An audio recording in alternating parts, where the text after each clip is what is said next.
پھر بھی عمل نکاح تھا، یعنی منظم طریقے سے جو آج شریعت محمدیہ نے ہمیں دیا ہے وہ منظم طریقے سے کوئی عمل نہیں تھا۔ ہاں رب کی پاکی بیان ہو رہی تھی، فرشتے حالت رکوع میں حالت سجدہ میں رب کی پاکی بیان کرتے تھے، مگر ایک منظم طریقہ نہیں تھا۔ جب اس لیے میں کہتا ہوں کہ جب کوئی عمل نہیں تھا پھر بھی نکاح تھا، یعنی حضرت آدم علیہ السلام کا نکاح جنت میں حضرت حوا سے ہوا تھا۔ ایک روایت ہے کہ باہر نکاح ہوا تھا، فرشتے جس طرح پہلے ڈولی میں اٹھا کے دولہا دلہن کو لے کے جاتے تھے، ایسے ہی فرشتے جنت میں حضرت آدم علیہ السلام اور حضرت حوا کو نکاح باہر ہوا، جنت میں لے کے گئے اور اللہ کا حکم ہوا کہ تم دونوں جنت میں رہو۔ یہ ایک روایت دوسری ہے۔ ایک روایت یہ ہے کہ جنت میں ہی نکاح ہوا، اللہ تعالیٰ نے حضرت آدم علیہ السلام کو پیدا فرمایا اور فرمایا کہ جنت میں رہو، مگر جنت میں حضرت آدم علیہ السلام کا دل نہیں لگ رہا تھا۔ حالانکہ جنت میں ساری چیزیں ہیں مگر پھر بھی جنت میں حضرت آدم علیہ السلام کا دل نہیں لگ رہا تھا، تو اللہ تعالیٰ نے حضرت آدم علیہ السلام کی بائیں پسلی سے حضرت حوا کو پیدا فرمایا۔ حضرت حوا بہت ہی خوبصورت حسینہ حسن کی ملکہ حضرت آدم کے سرانے بیٹھ گئی۔ جب حضرت آدم علیہ السلام کی آنکھ کھلی تو آپ نے دیکھا کہ ایک بہت ہی خوبصورت حسینہ حسن کی ملکہ بیٹھی ہوئی ہے۔ آپ کا دست خواہش بڑھا، آواز آئی اے آدم یہ تمہارے لیے درست نہیں ہے۔ عرض کیا مولا کیا کرنا ہوگا؟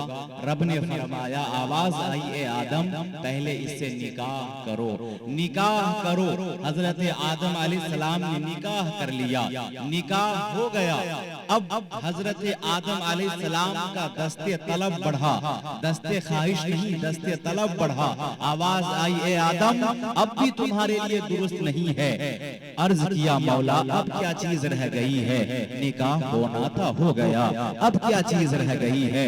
اب تو ہمیں قربت حاصل کرنے دیا جائے۔ آواز آئی اے آدم پہلے اس کا مہر ادا کرو، حق مہر ادا کرو، پھر قربت حاصل کر سکتے ہو، پھر قریب ہو سکتے ہو۔ میں یہاں رک کے ایک بات کہنا چاہوں گا، میری آواز میں رک کے یہاں ایک بات کہنا چاہوں گا۔ آج جو نکاح ہوتا ہے محفل نکاح میں ہمارے جو بوڑھے بزرگ لوگ بیٹھے ہوئے ہوتے ہیں، میں ان سے کہنا چاہوں گا اتنا مہر نہ باندھا جائے کہ آدمی پر بوجھ بن جائے، وہ ادا نہ کر پائے، زندگی بھر ادا نہ کر پائے۔ حضرات نکاح کا جو مہر ہے وہ ادا کرنا واجب ہے، اگر ادا نہیں کرے گا تو وہ گنہگار ہوگا، اس لیے ادا کرنا ضروری ہے، واجب ہے۔ زندگی میں کبھی بھی آپ ادا کر سکتے ہیں لیکن ادا کرنا واجب ہے، ضروری ہے۔ اگر آپ ادا نہیں کرتے ہیں تو گنہگار ہو جائیں گے، اس لیے اتنا زیادہ مہر نہ مقرر کیا جائے کہ ایک لڑکے پر بوجھ بن جائے۔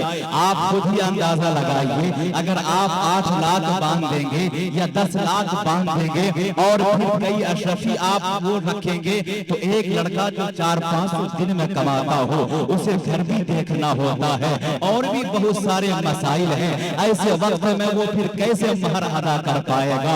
اس لیے اتنا زیادہ مہر نہ باندھا جائے کہ لڑکے پر بوجھ ہو جائے۔ لیکن حضرات ایک طرف تو یہ بات ہو گئی، دوسری طرف بات ہماری یہ ہے کہ اگر لڑکے والے جہیز مانگے، لڑکے والے ڈیمانڈ کرے کہ مجھے فلاں چیز چاہیے، تب ایسے وقت میں کہوں گا پھر آپ اتنا چاہے مہر باندھیں، آپ پر کوئی پابندی نہیں ہے، آپ اتنا چاہے باندھیں، اس لیے کہ وہ جہیز مانگ رہا ہے جو کہ حرام کام ہے۔ آپ نے سنا ہے مفتی مطیع الرحمان صاحب آئے تھے آپ کے جلسے میں، انہوں نے کہا تھا، انہوں نے ایک بات کہی تھی، وہ بات میں نہیں دہرانا چاہتا، میں صرف یہاں ایک بات کہنا چاہتا ہوں۔ حضرات جہیز مانگنا حرام ہے، یہ جائز نہیں ہے، ناجائز امر ہے۔ اس لیے اگر لڑکے والے اگر پیش میں آ کر کے جہیز مانگے کہ ہم لڑکے والے ہیں، حضرات اس کا غرور اگر آسمان کو چھو رہا ہو تب تب آپ پھر کھلے منہ سے آپ مہر باندھیے اور جتنا چاہیں باندھیں اور آپ مہر باندھ لیجئے۔ حضرات نکاح ہونے کے بعد لڑکی کو یہ پاور نبی پاک کے قانون نے دیا ہے۔ پاور کیا ہے؟ پاور یہ ہے لڑکی کو یہ پاور اللہ کے رسول نے دیا ہے کہ جو اس کا مہر باندھا گیا ہے لڑکی کا، ایک خاتون کا جو مہر مقرر ہوا ہے نکاح ہونے کے بعد، حضرات لڑکے والے بغیر مہر دیے رخصتی کر لیتے ہیں، لڑکی والے کو لڑکی کو لے کے چلے جاتے ہیں۔ اگر لڑکی چاہے کہ میں اس وقت تک اپنے گھر کے باہر قدم نہ نکالوں گی جب تک مجھے میرا مہر نہ دے دیا جائے، تو اسے کوئی بھی مجبور نہیں کر سکتا ہے، چاہے وہ گاؤں کا مکھیا کیوں نہ ہو، مجبور نہیں کر سکتا، چاہے وہ کتنا ہی بڑا رئیس اور مالدار انسان کیوں نہ ہو، حضرات مجبور نہیں کر سکتا ہے۔ اس لیے کہ یہ پاور اس خاتون کو نبی پاک کے قانون نے دیا ہے۔ اگر لڑکے والے جہیز مانگے تو میں کہوں گا او میری بیٹی تمہارا جو نکاح ہوا اور جو مہر باندھا گیا پہلے لڑکے والے سے اپنا مہر وصول کر لو، وصول کرنے کے بعد اس لیے کہ اس پہ حق اس خاتون کا ہے، وہ جو چاہے کرے، وہ جہاں چاہے خرچ کرے، اگر وہ چاہے تو معاف بھی کر سکتا ہے، شوہر سے نہ لے کے معاف بھی کر سکتا ہے، اور وہ چاہے تو وہ کہیں بھی خرچ کر سکتی ہے۔ اس لیے حضرات وہ عورت کہے، وہ خاتون کہے جس کا نکاح ہوا ہے، وہ کہے کہ پہلے مجھے میرے پیسے دیے جائے تب میں اپنے گھر سے باہر قدم نکالوں گی۔ حضرات وہ پیسے لے لو اور میں کہوں گی او میرے بیٹی، او میری بیٹی، جو لڑکے والے نے جہیز مانگے ہیں، لڑکے کے ماں باپ نے جو جہیز مانگے ہیں، وہ پیسے اپنے باپ کے ہاتھ میں تھما دو اور کہو ابو جان ہماری سسرال والوں نے جہیز مانگے ہیں، ہمارے ماں باپ نے جہیز مانگے ہیں، یہ پیسے لیجئے اور سامان لے کر کے منہ پہ اس کو مار دیجئے، جہیز لیجئے، جو مانگ رہا ہے گاڑی مانگ رہا ہے گاڑی دے دیجئے، اور جو مانگ رہا ہے وہ ساری چیزیں اس کو دے دیجئے۔ حضرات لڑکی کے باپ پر بوجھ بھی نہیں ہوگا، وہ پیسہ لے کر کے لڑکی باپ کے باپ کو دے دے گی اور باپ کو سامان خرید کے لڑکے والے کو دے دے گا۔ ایسے وقت میں عقل ٹھکانے آ جائے گی، جو آسمان میں آدمی اڑ رہا ہوتا ہے وہ زمین میں آ جائے گا، اس کا غرور چکنا شروع ہو جائے گا۔ حضرات یہ دونوں پہلو پر نظر رکھنی پڑے گی، دونوں پہلو پر۔ اب چونکہ وقت میرے پاس زیادہ نہیں ہے، میں جو بات کہنے چلا تھا وہ بات یہ ہے، آواز آئی اے آدم پہلے اس کا مہر ادا کرو پھر تم اس کے قریب ہو سکتے ہو۔ حضرات عرض کیا مولا اس کا مہر کیا ہے؟ اس کا مہر کیا ہے؟ تفسیر ساوی، تفسیر جلالین اور دیگر کتابوں میں ہے، رب نے فرمایا حوا کا حق مہر یہ ہے کہ میرے حبیب پر 3 مرتبہ درود کے گدے نچاور کرو۔ دوسری روایت میں 10 مرتبہ، تیسری روایت میں 15 مرتبہ، اور بھی کچھ روایتیں شاید ہو سکتی ہیں۔ تو عدد میں اختلاف ہے، 3 مرتبہ درود شریف پڑھا گیا یا 10 مرتبہ پڑھا گیا یا 15 مرتبہ، عدد میں تو اختلاف ہے مگر درود میں کوئی اختلاف نہیں ہے۔ یہ بات کنفرم ہے کہ حضرت آدم علیہ السلام نے حق مہر حضرت حوا کا ادا کرتے ہوئے میرے نبی پاک پر درود پڑھا ہے، نبی پاک پر درود کے گجرے نچھاور کیا ہے۔ حضرات اسی لیے میں کہنا چاہوں گا قانون عادت یہ ہے، ایک لڑکا ایک لڑکی جب دونوں آپس میں ملیں تب جا کے بچہ پیدا ہو سکتا ہے۔ حضرات قانون قدرت کا مزاج کچھ اور ہے، رب چاہے تو بغیر ماں باپ کے انسان پیدا کر دے، جس طرح اللہ تعالیٰ نے حضرت آدم علیہ السلام کو بغیر ماں باپ کے پیدا فرما دیا، یہ قانون قدرت کا مزاج ہے۔ رب چاہے تو بغیر ماں باپ کے پیدا فرما دے، جس طرح حضرت حوا کو بغیر ماں باپ کے پیدا فرمایا، رب چاہے تو بغیر باپ کے انسان کو پیدا کر دے، جس طرح حضرت عیسیٰ علیہ السلام کو بغیر باپ کے حضرت مریم سے پیدا فرما دیا۔ یہ قانون قدرت کا مزاج ہے مگر قانون عادت یہ ہے، ایک لڑکا ایک لڑکی جب آپس میں ملیں گے تب جا کے بچہ پیدا ہو سکتا ہے، تب جا کے بچے کا بورا ہو سکتا ہے، تب جا کے بچے کا جنم ہو سکتا ہے۔ اس سے حضرات اس سے اگر لڑکا لڑکی نہ ملے تو حضرات بچہ پیدا ہونا ممکن نہیں ہے۔ حضرت آدم کو حکم ہوا پہلے اس کا مہر ادا کرو اور مہر ادا کرتے ہوئے نبی پاک پر درود پڑھو۔ حضرات اب آپ جانتے ہیں کہ نبی ہوتا ہے، نبی اللہ کے حکم کی خلاف ورزی نہیں کرتا بلکہ اللہ کے حکم کی تعمیل کرتا ہے۔ حضرت آدم علیہ السلام اگر حق مہر حضرت حوا کا ادا کرتے ہوئے میرے نبی پاک پر درود نہ پڑھتے تو دونوں قریب نہیں ہو سکتے تھے, دونوں آپس میں مل نہیں سکتے تھے, اور جب دونوں آپس میں ملتے نہیں تو کوئی بچہ پیدا نہیں ہوتا.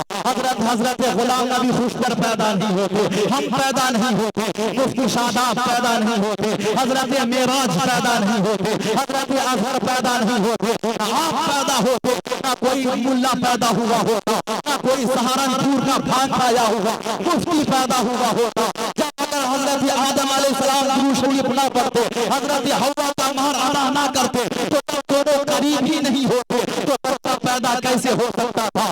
آج اگر ہمارا وجود ہے, آج اگر آپ کا وجود ہے, آج اگر کسی ملا کا وجود ہے, آج اگر کسی ملا کے باپ کا وجود ہے یا اس کے دادا کا وجود ہے, تو ماننا پڑے گا کہ اس میں برکت درود پاک کی ہے, خیرات درود پاک کی ہے, اس میں احسان درود پاک کا ہے.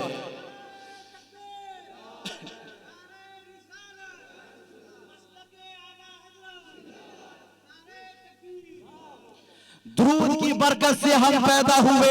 حضرات ساری چیزیں نبی پاک کے وسیلے سے پیدا ہوئی ہے. اس لیے سرکار آسی خاصی پوری فرماتے ہیں, جو بھی شے تیری نگاہ سے گزرے درود پڑھ. یعنی آپ جس بھی چیز کو دیکھیں تو نبی پاک پر درود پڑھیں, اس لیے کہ نبی پاک کے نور سے اللہ نے ساری کائنات کو بنایا ہے.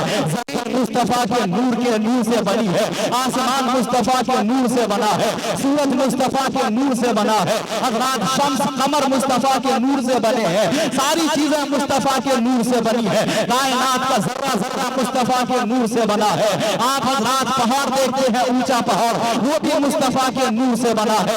اس لیے جس چیز کو بھی آپ دیکھیں پہلے میرے نبی پاک پر درود پڑھیں کہ انہی کے وسیلے سے بنی ہے, انہی کے وسیلے سے ساری کائنات بنائی گئی ہے. اس لیے سرکار آسی غازی پوری فرماتے ہیں, جو بھی شے تیری نگاہ سے گزرے درود پر. اگر درخت آپ کی نگاہ سے گزر رہا ہے پہلے نبی پاک پر درود پڑھیے. اگر پتھر آپ کی نگاہ سے گزر رہا ہے آپ نبی پاک پر درود پڑھیے. اگر ندی آپ کی نگاہ سے گزر رہی ہے تو نبی پاک پر درود پڑھیے. اگر سمندر آپ دیکھ رہے ہیں نبی پاک پر درود پڑھیے, کہ ساری کائنات نبی پاک کے وسیلے سے بنائی گئی ہے. اس لیے سرکار آسی غازی پوری فرماتے ہیں, جو بھی شے تیری نگاہ سے گزرے درود پر. ہر جزو کل ہے مظہر انوار مصطفیٰ, ہر جزو کل ہے مظہر انوار مصطفیٰ. حضرات وقت میرے پاس زیادہ نہیں ہے, ایک بات بس میں یہاں آخری حدیث آپ کے گوش گزار کر کے اپنی جگہ لیتا ہوں. وہ بات یہ ہے, میں نے بات کہی تھی کہ جب کوئی عمل نہیں تھا پھر بھی نکاح تھا, اور ایک دن ایسا آئے گا سارے اعمال منقطع ہو جائیں گے. نماز جتنی پڑھتی ہے یہی پڑھ لیجئے, روزے جتنے رکھنے ہیں یہی رکھ لیجئے. حضرات آپ قبر میں پہنچ جائیں گے, کوئی بھی عمل نہیں کر سکتے, مگر ایک عمل باقی رہے گا, ایک عمل باقی رہے گا. وہ کیا؟ وہ نکاح ہے. یعنی ایک مومن بندے کا نکاح یا تو جنت میں حور سے ہوگا یا مومن بندیا سے ہوگا. اس لیے وہ نکاح عمل خیر ہے. نبی پاک صلی اللہ تعالی علیہ وسلم نے فرمایا کہ جو نکاح کرتا ہے اس کا آدھا دین مکمل ہو جاتا ہے. آپ کوئی بھی کام کریں آپ کے دین کی حفاظت کی گارنٹی نہیں ہے. حضرات آپ 11ویں کی محفل سجائیں ثواب ملے گا, مگر آپ کے ایمان کے محفوظ ہونے کی گارنٹی نہیں ہے, آپ کے دین کے محفوظ ہونے کی گارنٹی نہیں ہے. آپ کوئی بھی عمل خیر کر لیں آپ کے دین کے محفوظ ہونے کی گارنٹی نہیں ہے. ہاں آپ کو ثواب ضرور ملے گا, مگر میرے نبی فرماتے ہیں نکاح جو کرتا ہے اس کا آدھا دین مکمل ہو جاتا ہے. اور وہ آدھے دین کے لیے تقوی اختیار کرے, آدھے دین کے لیے وہ پرہیزگاری اختیار کرے, وہ نکاح ہے. حضرات اسی لیے نکاح بہت ہی اچھا عمل ہے. نکاح کرنا چاہیے اور جلدی کرنا چاہیے, زیادہ لیٹ نہیں کرنا چاہیے. آج نکاح لیٹ کرنے کی وجہ سے بہت ساری خرافاتیں ہو رہی ہیں, بہت سارے گناہ ہو رہے ہیں. نبی پاک نے فرمایا کہ شادی کو سادگی میں بدلو, شادی کو آسان کرو, نکاح کو آسان کرو اور زنا کو مشکل کر دو، مگر آج زنا آسان ہو گیا، شادی مشکل ہو گئی ہے۔ اب ظاہر سی بات ہے، خوشتر بھائی بہت اچھے شاعر ہیں، پروگرام بہت زیادہ کرتے ہیں، اس لیے جلدی نکاح کر رہے ہیں۔ اب میں مہینے میں 2-4 پروگرام کرتا ہوں، غریب آدمی، کہاں سے میں 10-15 لاکھ اکٹھے کروں کہ نکاح کروں؟ اب یہ دقت ہو رہی ہے کہ نہیں ہو رہی ہے؟ حالانکہ نبی پاک نے فرمایا کہ نکاح کو آسان کرو، 10-12 لوگ یا گاؤں کے یا خاندان کے لوگ مسجد میں چلے جائیں، مسجد میں نکاح ہو جائے آسانی سے، اور تھوڑا سا جو بھی ہو اپنی استطاعت کے مطابق آدمی کھانا کھلائے، یہ ہے نکاح۔ اور یہی حضرات پہلے نکاح ہوا کرتا تھا، خاتون جنت کا نکاح ایسے ہی مسجد میں ہوا، اور صحابہ کرام کا نکاح اسی طرح ہوا۔ لیکن آج ہم نے شادی کو، نکاح کو مشکل کر دیا، زنا کو آسان کر دیا۔ یہی وجہ ہے 25-25 سال کی بہنیں ہماری بیٹی ہیں، شادی نہیں ہو رہی ہے۔ حضرات پھر وہ کیا کرتی ہے؟ بھئی انسان ہے، نفس ہے، آدمی کو بہکا دیتا ہے شیطان، انسان بہک جاتا ہے۔ اور حضرات ہماری بہنیں آج کل اس قدر بہکنے لگی ہیں کہ وہ مسلم نون مسلم کچھ فرق نہیں کرتی، وہ کسی کے ساتھ بھی بھاگ جاتی ہے، وہ کسی کے ساتھ بھی اپنا منہ کالا کر لیتی ہے۔ حضرات یہ ساری خرابیاں جو آ رہی ہیں، کہیں نہ کہیں ہمارا قصور ہے، اور یہ وجہ ہے کہ ہم نے شادی کو مشکل کر دیا۔ اس لیے آج ہماری بہنیں غیر مسلم کے ساتھ، نون مسلم کے ساتھ بھاگ رہی ہیں، اپنی زندگی کو برباد کر رہی ہیں۔ حضرات اس ٹاپک پہ ایک مدلل اور ایک وقت لے کے تقریر کرنا چاہیے، اور تقریر ہونی چاہیے، چونکہ بہت ساری خرابیاں آ رہی ہیں، اور ہماری بہنیں جو آج کل قدم اٹھا رہی ہیں، اپنے ایمان کا سودا کر رہی ہیں۔ ایک اچھی کار دیکھ لی، یا وہ ہندو لڑکا ہے لیکن اچھا کوئی گھر دیکھ لیا، دکان دیکھ لیا، تو وہ اپنے ایمان کا سودا کر لیتی ہے، وہ بھاگ جاتی ہے۔ یا کچھ لڑکے سے دوستی ہو جاتی ہے، وہ سپنا دکھاتا ہے، اور ہماری بہنیں بھاگ جاتی ہیں، اس کے ساتھ بھاگ جاتی ہیں۔ پھر ہوتا کیا ہے، وہ جا کر کے 3-4 مہینے اس کو چوس لیتا ہے، پھر وہ کہیں نہ کہیں بیچ دیتا ہے، یا بھاگ جاتا ہے، یا اس کو مار پیٹ کے بھگا دیتا ہے۔ یہ ساری چیزیں آپ اور ہم دیکھتے رہتے ہیں۔ اس پر کنٹرول ہونا چاہیے، اور اس کے لیے کوئی ہمیں عمل کرنا چاہیے۔ اللہ تعالی ہم سب کو عمل خیر کی توفیق عطا فرمائے۔ ہمارے ابو صالح صاحب اور ہمارے ماسٹر جمیل صاحب، اللہ تعالی ان لوگوں کو سلامت رکھے۔ یہ لوگ ہم لوگوں کے بہت قریب ہیں، بہت محبت کرتے ہیں، اور ماشاءاللہ خوشی ہوتی ہے کہ یہ لوگ ہر سال بریلی شریف تشریف لے جاتے ہیں۔ لیکن میں ایک شکوہ ہے کہ آپ لوگ بریلی شریف جا کے ہم لوگوں سے ملاقات نہیں کرتے ہیں۔